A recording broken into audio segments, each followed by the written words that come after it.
I'd say somewhere around 95% of my success in life has come from the ability to see something working in a different context and bring it into a new context. But I don't meet a lot of people like that. That's why when I saw Stacey Salyer applying this new way of doing coaching that I've seen work across e-commerce and entrepreneurship and all these other kind of like models into property management, while nobody else has done it yet, I knew I had to find out more. Little did I realize that Stacey actually has a track record of being an early adopter on trends that she sees working elsewhere and applying them to success. And when I mean applying them to success, I mean she built and sold a very profitable property management company by being early on the remote teammate trend. She's been early on understanding technological adoption and PMSs and workflows when acquiring property management companies in her next chapter. Right now, she is early on in really diving in and understanding AI and having a future-facing perspective on that and how that applies to property managers. And she's just a super, super sharp person that I had a really great time hanging out with at NARP and Broker Owner. So we recorded this podcast live there. Enjoy this conversation with Stacey Salyer, who's going to show you how valuable it is to be an early adopter on trends. Enjoy.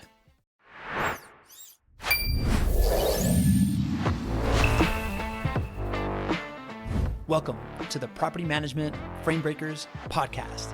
I'm your host, Pablo Gonzalez, and I am here to introduce you to the folks in the property management space that have broken the frame of what you may believe was possible. This podcast is presented by Vendoroo. It is your all-in-one AI solution for resolving your maintenance needs. Let's go. You know, my journey's been very interesting. So when I opened my business, I actually just opened with cash only. I couldn't even get credit. So yeah, I don't need to go into all that. But yeah, just so you kind of know like a little bit of the background since you don't know me as well. But yeah, and I don't have to go like that deep, but. Who is your target client with these programs? Yes. Not courses. Yes, program. Is who? The overwhelmed PMC owner who just they know that they need to do things better to make their lives feel better, but they just don't know kind of what to do. And they get overwhelmed, especially like coming to a conference, right? So like what I'm creating in my community is more like almost a mini conference all the time. So they have access to other industry experts, that kind of thing. Do you find that they're often like in like a place of restart because they're so overwhelmed? Do you find them like midway through something? Like what is? Either just starting their business or, just kind of exploring, like maybe they've grown quite a bit and they know that they need to continue to scale and they're just a little overwhelmed and need some help. I feel like you are uniquely qualified to talk about reinvention. I am, yes. Why are you uniquely qualified to talk about reinvention? I think those that know me really well know that I reinvent myself all the time. I've lived since I was 19 years old, my mantra has been the only constant is change. And I just strongly believe in it. I love to continue to grow. I have this thirst for just new things and new ways to do business and life. All right, so let's talk about that, right? Because to me, I think at the core of the narrative of this show is this idea that there's these massive context shifts happening. There's going to be major winners and major losers coming up. And I think that the property managers that listen to the show, they are at that intersection of like, okay, so do I bet on the past to be, do I bet on the future to be like the past? Or do I reinvent myself in a way to build from the future coming back?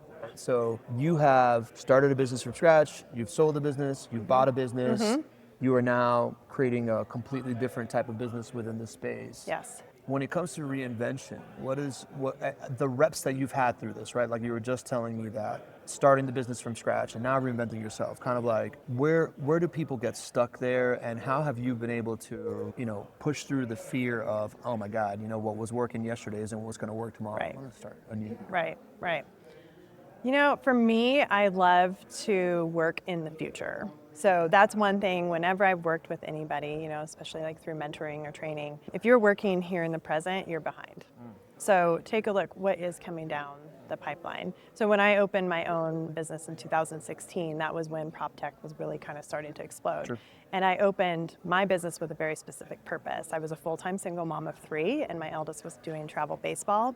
I knew that I needed to be available for my 3 kids, but also for my business. So I opened to run remote, which was very different back then. And especially in my community, nobody had heard that. Yeah, my first 2016.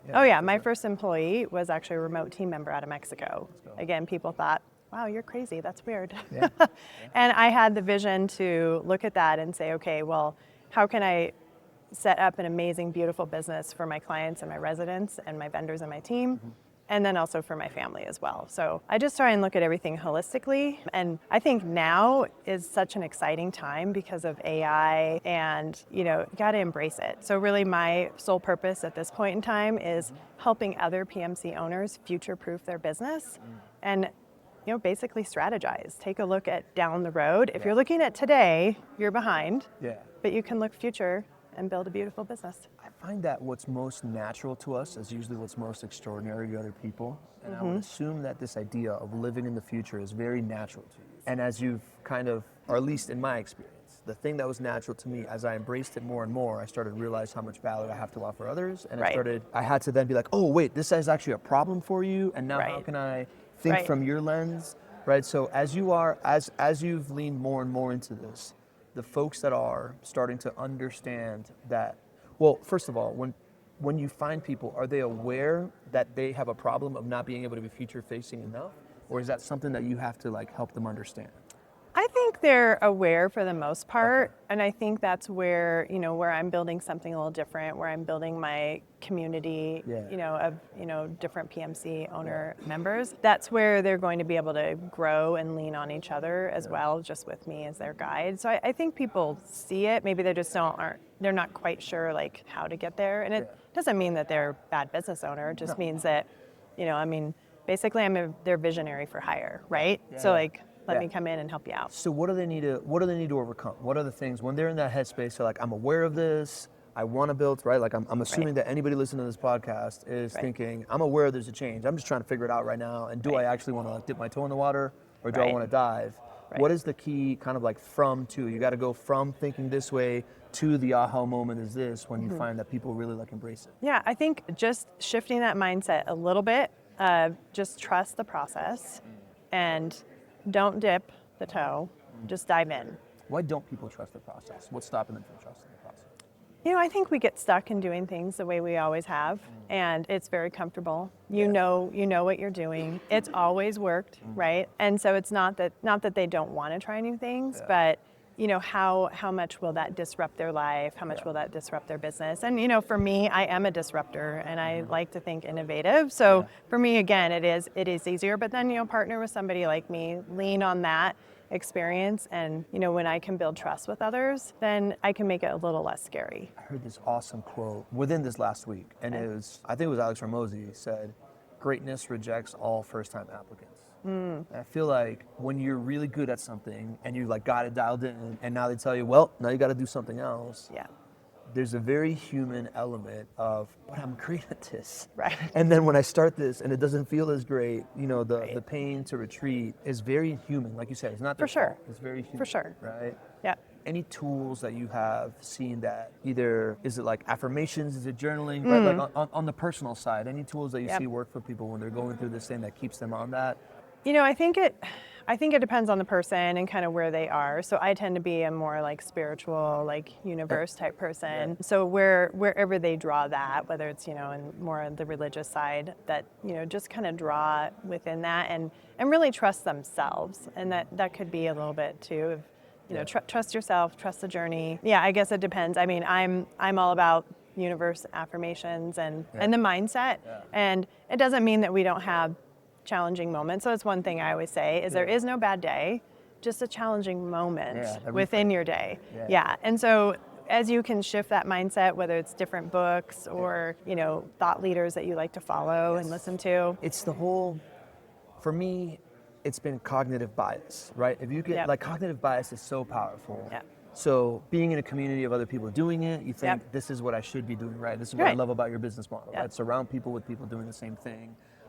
For me, even before I had that community, it was podcasts, listening to, I've mentioned Gary Vee a bunch of times in the last 24 hours. And I love Gary Vee. I've always loved Gary Vee. Yeah, but listening to him in that moment where I was reinventing myself in 2017 and deciding whether I had to go all in, listening to him on a daily basis of just hearing, yeah, you just got to be yourself and make content, and the people that love you the most just want you to be safe, but if you're trying to grow, you gotta get uncomfortable, and they're just, you just got to reframe that. And like listening to that every day to me was a version of normalizing that to me before I found my tribe, right? So I think it's that whole thing is you are what you eat and what you breathe and what you drink, but you also are what you listen to and what you read.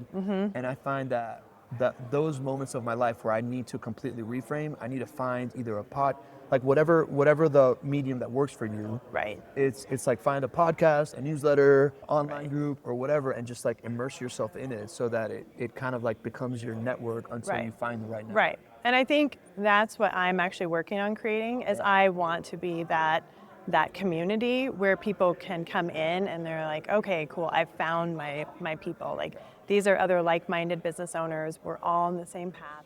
We're working toward future-proofing our companies and making our lives easier, and we can lean on each other because you're only as good as like who you surround yourself with, right? So I love to surround myself with people smarter than me and other amazing leaders, and that's, so I agree. And then within that, yes, different books or podcasts or whatever you want to listen to. I get that. That's why I'm validating your business model. I think know, it's the right? business model, right? Yeah. All right. So then tell me. So then now let's talk about your like successes, right? You started a property management company as a single mother with travel baseball. Yep. You built it at 2016, already being in the future in reverse engineering, right? Correct. You built it with VAs. You built it with the technology. Yep. Tell me that journey from there to exit and kind of like how that.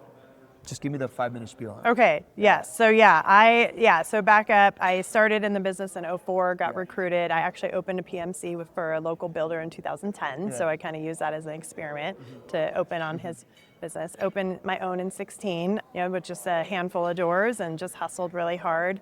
My first employee was a VA. I actually built my team purposely utilizing remote team members, as I like to call them. And then I wanted to add more doors, but anybody that kind of has been in the business for a while, you can add them organically. But if you buy another business, you can add them quickly. So at the start of COVID, 2020, I bought another PMC, added a few hundred doors, added additional team members, and basically scaled that. I always was looking at whatever challenges we had, how could I provide solutions? So one challenge that we had, for example, was my team every Monday was coming in and would be extremely overwhelmed because we had applications, we had work orders, we had all this communication.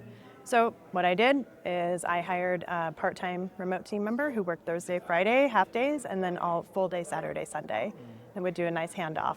So my team then every Monday came in, stress-free. Everything had been, and just little things like that. Yeah. Again, not even a big deal, but I was always looking at how could I solve some challenges. Yeah. I was all about creating experiences for the client, the resident, my vendors, and my team members, because that's your 4 pillars of your business. Yeah. And it's all about the experience, for me anyway. That's really what I wanted to create, and a beautiful community within my company. And then I got a call from Pure Property Management. They said, hey, come talk to me.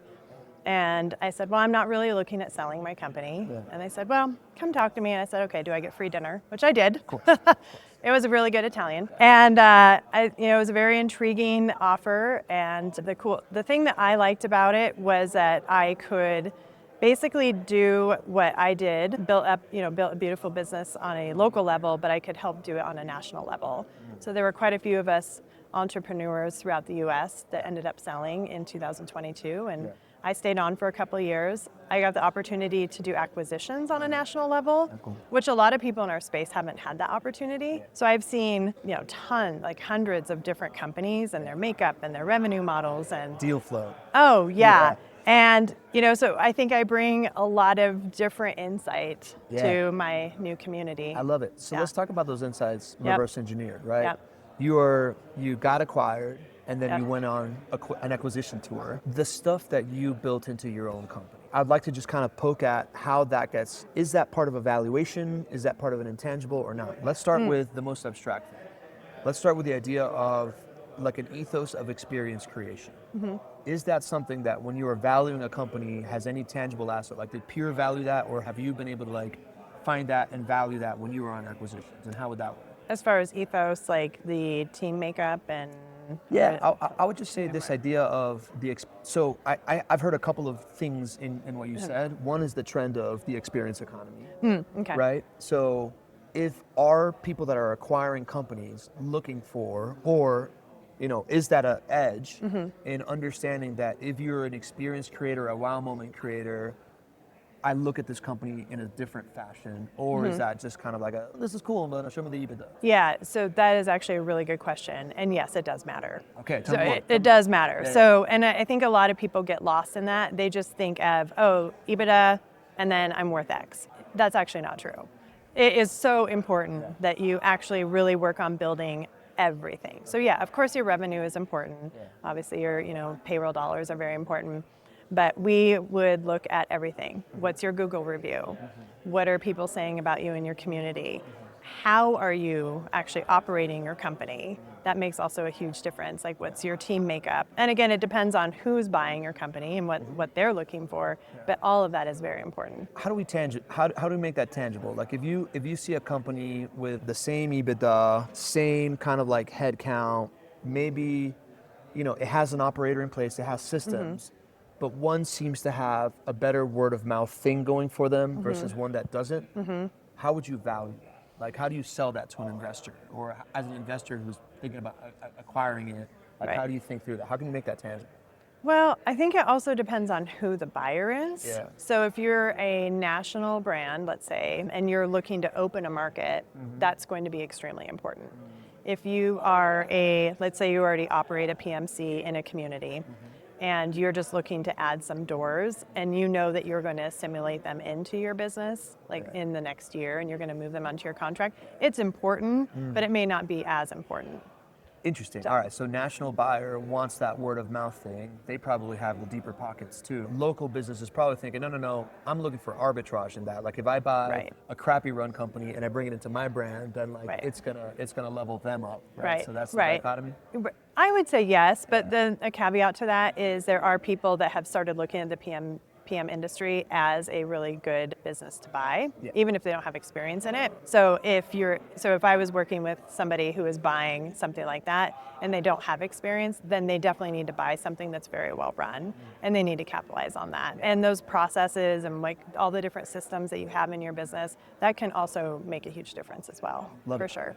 Talk to me about being an early adopter in trends, right? So like whether it's VAs or it's going all in on what, Jay and I call it was in the 2000s, it's property management 1.0 solutions, right? It's kind of like solutions that worked for the market at large, but property managers were able to use them. 2.0 was when you started getting native solutions into the property management space, but pre-AI. And now it's 3.0, right? It's like native solutions, AI native, and kind of like that inflection point.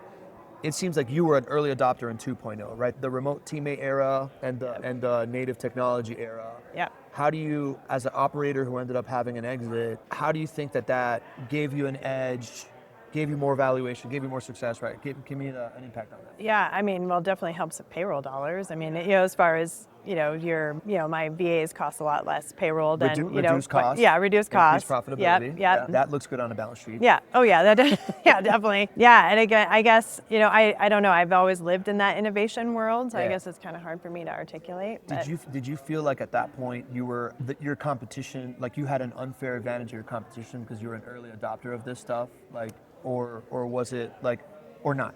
So I actually don't think it would be unfair. I think that if anything, I always wanted to be the leader. So when I opened my company, I was called Leading Edge. I named it Leading Edge because I was the leader of the pack. So I may have been new to market in my area, but I just built my business for how I wanted to build it. And again, going back to experience. So I always do, so this is kind of my frame. If somebody says, oh, that sounds interesting, or that sounds kind of crazy, then I know I'm on the right path. It's pretty much how I live my life. Yeah, me too. So when people say, oh my gosh, like I had people say, I can't believe that you are opening your own business. You're a single mom of 3, like that's crazy. And I said, that's how I know I'm doing the right thing. And then, going down the road. So even what I'm doing now, people are like, oh, that's really interesting. That's a very different model. Yeah. And I know that I'm on the right path. I love you're bringing up this idea of crazy as like a wayfinding point. Yeah. And a positive wayfinding point. Oh, yeah. Reminds me of a story. So JWB Realistic Capital, the kind of like the company that put me into the space, the co-founders become one of my best friends because we do the show together. And I remember when he accepted last year or 2 years ago, the EY Entrepreneur of the Year, like regional award for like the Southeast. And his speech was something like, he gets up there and he's like, hey, who in this room's been called crazy before? Right? Like, did you get called crazy when you do this? Did you get called crazy when you do that? Like, he gave this like toast of like, here's to being crazy. Yeah. Because as an entrepreneur, it's almost, if you're going to get dragged down by the gravity of the crowd, particularly in moments of rapid change when there's a lot of opportunity, the crazier it sounds, it might even be the better. And at the end of the day, the crazier it is, the more you're differentiating yourself, which is always a good strategy. Absolutely. Yeah. Absolutely. I Yeah. love that. Yeah, I love to live in the crazy. Yeah. I guess I need a t-shirt. That's a good one. That's a good one. How much more early adopter equals success stuff can you listen to before realizing that you need to be an early adopter on AI? But here's the good news. You don't actually have to be an early adopter. You can now be an early majority because the early adopters are already there. They have helped us build Vendoroo, which is a product unlike any other. While most other people promising AI are just giving you a better tool, Vendoroo is actually giving you a digital mind for maintenance that allows you to replace yourself from 80 to 85% of maintenance so that you can focus on other things. It allows your team to focus on higher leverage activities. And while the early adopters helped us make it really good, now it's the early majority that's really going to win with this product. So if you haven't taken a demo of Vendoroo, or you took one a while back, and you haven't been back here in like maybe 3-4 months to try it out again, man, the new updates that we released at Broker Owner were an absolute smash hit. 76% of property managers that tried the AI agents voted to say that it is equivalent to an A level hire. So stop waiting, go to vendoroo.ai, take a demo, and just be one of the early majorities of this AI revolution and build the future of property management into your business. Enjoy the rest of the episode. I was going to ask something else. So then let's take the word unfair out. Okay. Leading edge. Yep. What was the edge that you had using remote team and a tech stack in a time when people hadn't adopted it yet? Like, how did you use that edge? Well, I mean, I could provide phenomenal service, right? I mean, and be available 24/7. I mean, we were open 7 days a week. I mean, which is there were so many different things that we did that, again, edged up our competition. And then what I found was people around me started to really look and watch, and then they started to adopt it as well. In fact, I had competitors, and I always say competitors because really I really work hard to be friends with everybody and collaborative. They'd say, I would go to lunch actually quarterly with one of my competitors, and she would ask me questions like, how do I hire a remote team member? How do I do this? And I would always share. We literally were like 5 miles away from each other, and because I just believe in sharing and doing all that, Where my head goes with this is this dawn of remote teammate and native tech stack is a exact mirror to the context shift we're happening right now with AI. Yep. Because AI 100%. is that moment where the AI becomes the remote teammate that is the tech stack. And if I'm hearing in your story, the early edges, I just figured out how to do it better than everybody else at a lower price. So I made up the quality gap that they were doing by investing more and more headcount by investing less, but still being able to deliver that. Yep. Is that the parallel that you're seeing right now with AI adoption? Oh, 100%. Tell me more. Yeah, no, I'm so excited actually for what is going on, and anyone that will talk to me, I say, like, if I had my PMC right now, it's phenomenal. Like all the different products out there, I kind of geek out about it. Yeah, let's geek out. Yeah, I know. I mean, and there's some vendors here as well. Like I'm in this really cool room right now, and then there's some out on the trade show floor where I'm like, oh my gosh, like they are going to be able to take away the minutia and even then some to give you so much time back to create amazing relationships with those that you need to create. And that's really what it is. And that's what I'm trying to teach people. It's not about not talking to humans ever again. In fact, I think in the property management space, we really lost our way for a few years. And I'll even admit, I was one of those people who said, oh, I never want to talk to someone on the phone again. But I think we really lost a lot of connection with our clients and even our residents. And when you use the AI that's coming out and that is out, you're going to get so much time back, and you can build that back into your relationships with your investors and your residents, everybody. I know that the PM space went through a period of like distancing themselves from the client. I know. But I don't think that was just PM. I think that was the SaaS era, right? Like that's SaaS true. came out as a, how do I scale without like having to like touch stuff, right? Like it was all about the scalable. Yep. And my point of view right now is the idea that if you're thinking about this AI revolution as another like, oh, how do I scale the scalable? You're thinking about it wrong. I think we need to think about the AI revolution as, how do I now use AI to be the most human company possible? 100%. Right? Because AI can handle the mundane and handle that 80 to 85% of stuff that just goes. And if you can spend your humanity, your time, your most valuable asset, and your team's most valuable asset working on only the critical, right? Only the hardest moments and the deepest connections and creating wow moments and experiences.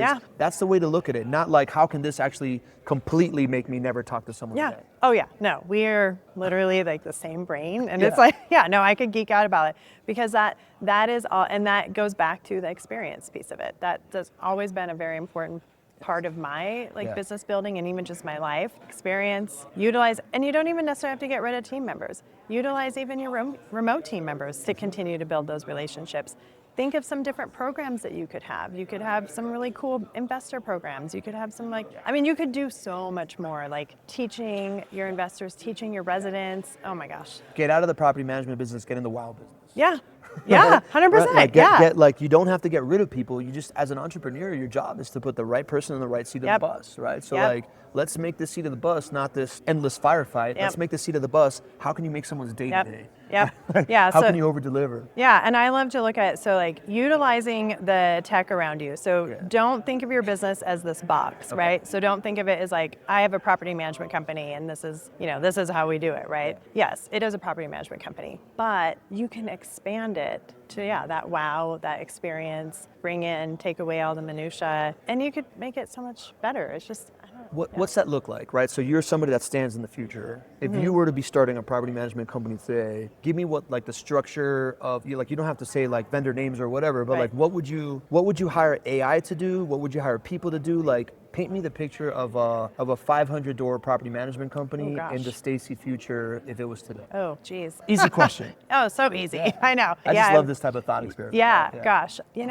Anything that involves basic questions, and I would even say like middle of the road questions, I wouldn't involve a human. So I would look around, find the right tech, which is the AI, and there's some really cool ones out there that are doing, the maintenance that are available 24/7 that will have a conversation. There's also some really cool ones that I would use that, again, like if you're looking for a rental, tenants looking for a rental, I mean, again, you don't even like have to have a human conversation. I would take all that away. I would designate somebody that is a community builder. That's what I would do. So whether it's, local community for sure, and then, maybe expand beyond that. And I would 100%, 1,000% utilize the internet. I thought that was a fad. Right? I know. Yeah. Is it Al Gore created it or something? Anyway, I think that's a huge miss in the PM world as well. So I would actually put somebody in charge of that. So I would do community builder, and I would also have somebody in charge of the social community as well. Okay. There's a huge miss in the PM world. There's not enough that are out there, whether it's, whatever platform it is, pick one, build on it, and then move forward. I would do that. So if I'm hearing you correctly, the company would essentially be AI automated for finding tenants, leasing properties, maintenance, operations. And the bulk of your human labor force would be in essentially community-based business development, and marketing. Yeah, essentially. I mean, you're gonna. Yeah, I mean, That's you have a frame-breaking idea right there. Yeah, yeah. I mean, yeah, and people are probably Makes like, sense. "That's crazy," and I'm like, "Thank you, thanks for calling me crazy." Yeah, and of course, you're going to have to utilize your licensed person to, make those top 20%, hard calls, decisions, but think about that. Probably though. needs someone that's more like your head of maintenance. Probably needs to be less of like being a handyman and more of being a counselor.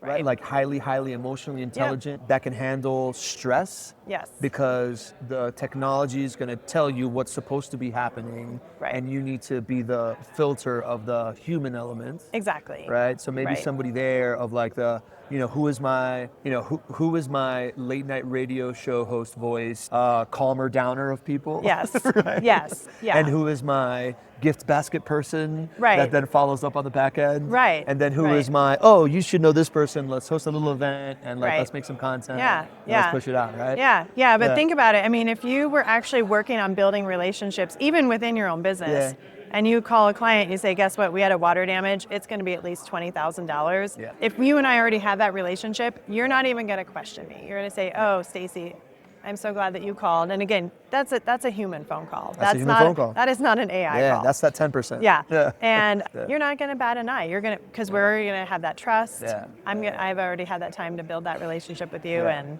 you're going to have the records of the property up to date and ready to go and be like, hey, over the last 3 months, this is what's happened. We didn't catch this earlier because this is why. It costs this much because this is why. You don't need a human figuring that out anymore. Yeah. Yeah. I like that. Yeah. I like that. All right. Anything else, Stacey? Anything else that we haven't touched about that you think is like this was awesome? This was exactly where I wanted the conversation. Well, good. Yeah. This is fun. I can geek out and talk about this stuff all day long. Yeah. Anything else that you think would be like relevant to this stuff that you want to share or you want to kind of like pontificate on these days? What are you most like weirdly obsessed with right now? It doesn't have to be in property management, right? Like I'm weirdly obsessed with these Meta Ray-Ban sunglasses because I feel like it's like this new tech that people are going to realize how cool it is, so it's a great gift. Yeah. Like, what are you kind of like geeking out? Oh gosh, what am I geeking out about? Honestly, I'm really kind of geeking out on a bunch of books that I've been reading. Okay. Like 10x is easier than 2x. You mentioned that book. Tell me more about that. Is that Dan Sullivan? Yes. Yeah. Okay. Yeah, I just love that. Okay, so I feel like I've always actually lived in that mindset, and when I found the book, I was like, oh. Cool, it's actually a thing. I didn't realize that. I guess I could have written that book. Yeah. But so I've been in that before, right? Like I remember when I first met Never Eat Alone, I was like, this is what I do. Right. Right. Like, I know. I never eat alone. Right. But the validation of reading a book that kind of explains the world in the way that you had it jumbled up in your head, and it just clarifies that puzzle, and it gives you that like cognitive bias. It's not just me being weird. Somebody really believes this, and it's like I find that so powerful. Yes, agreed. Yeah, and the other one that I've been kind of geeking out, you recommended it, is the 22 Laws of Category Design. Okay. I haven't finished it yet. I have it on Audible and I have it like hard copy. Yeah, me too. I actually really love hard copy books. That's one thing about me that maybe people don't know. If they want to know a little tidbit. I very rarely do Audible. I always do hard copy because I actually will write in my books. I like underline them. I like fold over pages because I like to go back and read them. I'll take notes. But that one is also really cool. And I love that book because of course I love it, because in the very beginning they say, this isn't for everyone. And I'm like, sweet, that means it's for me. So that's a powerful thing to say. Yeah, and again, I feel like I've lived my life that way, but I haven't ever been able to say it eloquently like they do. Let's geek out on that book right now. Yeah. What kind of like, give me concept that you found in that book that you're really noodling on, that you're trying to operationalize, or like what's standing out to you in that book? Oh gosh. Have you gotten to the super consumers chapters? No, Okay. I'm still pretty new in there. Cool. I haven't, so it's right now kind of defining what category it is. Yeah, Okay, it pretty much is. Yeah. I think you're gonna really love the super consumer stuff. Okay. Have you started? Do you know anything about that concept? No, please share. It's the idea that most businesses, you'll look at like 10 to 20% of their clientele drive like 60 to 75% of their profitability. Okay. Right? And diving into that group is the group that gives you the insights into product and like the word of mouth that created.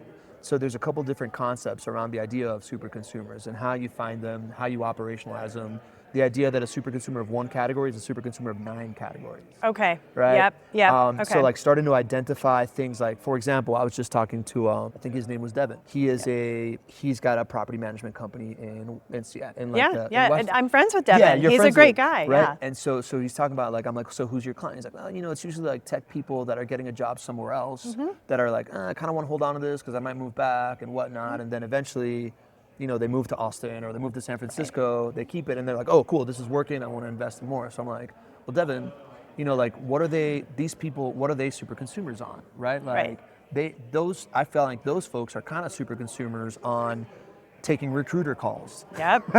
They live on that. Yep. So getting in front of a bunch of recruiters with a LinkedIn ad, like that strategy of kind of piecing things together like that, I think is really interesting. I've been thinking of the accidental landlord piece as, can you start a Facebook group for getting married in your 40s? Right? The idea that 2 people getting married in their 40s are going to have 2 houses. Yep. And that whole ecosystem of vendors can get you those super consumers to come in the door. Anyway, so that's one I think you're going to vibe with that one. Okay. Yeah. No, I agree. Yeah. Cool. Yeah. 10x is better than 2x. How would you describe kind of like the lesson there for somebody that's like thinking about reading that book and how they're going to be able to apply it to their life?